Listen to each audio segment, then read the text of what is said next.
kehilangan sandal di Masjidil Haram itu tidak serta-merta menunjukkan bahwa kita terlalu banyak dosa, ya. Tidak serta-merta menunjukkan bahwa itu adalah hukuman dari Allah Subhanahu wa taala agar kita segera ingat kesalahan kita. Tidak serta-merta seperti itu. Karena yang saya lihat, orang banyak kehilangan sandal, sebenarnya mereka tidak kehilangan sandal.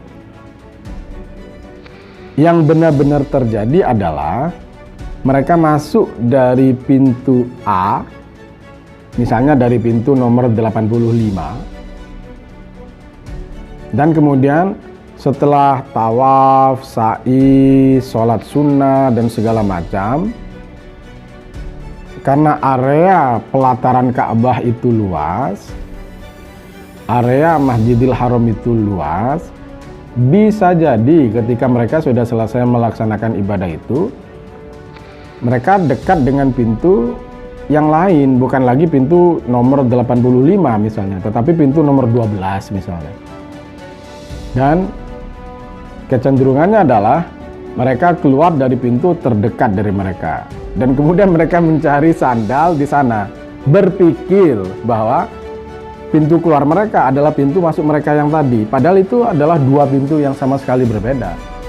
Ya tentu kita tidak akan pernah menemukan sandal di situ karena memang tidak meletakkan sandalnya di sana.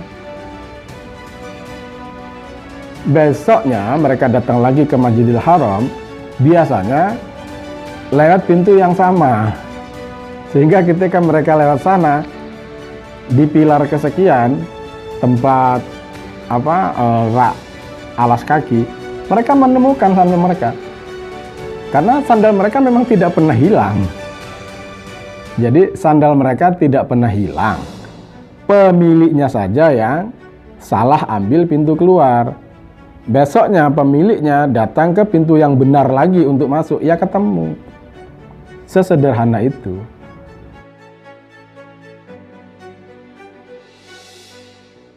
Di kalangan jamaah haji Madura, paling tidak di kalangan keluarga saya ya, dan juga tetangga-tetangga saya gitu ya, dari sejak saya masih kecil itu seringkali saya mendengar mereka berziarah ke sepedanya Nabi Adam.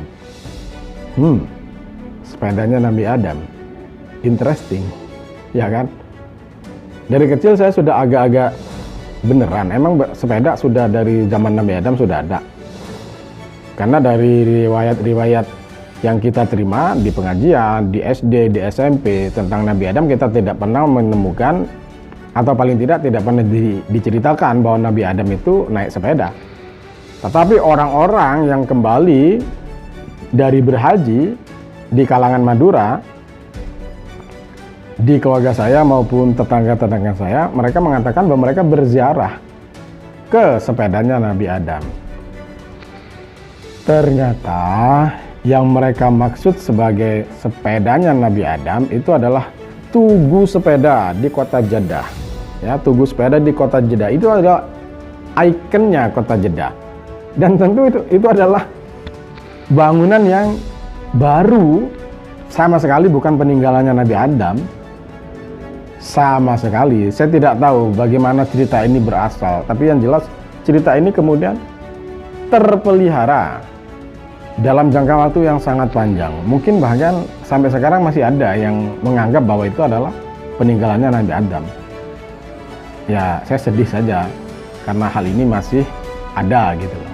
Saya tidak tahu siapa yang memulai, tetapi yang jelas banyak yang kemudian memelihara cerita tersebut.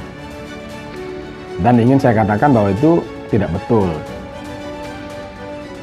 Tugu sepedanya ada, tapi itu adalah tugu dan jelas itu adalah bangunan baru.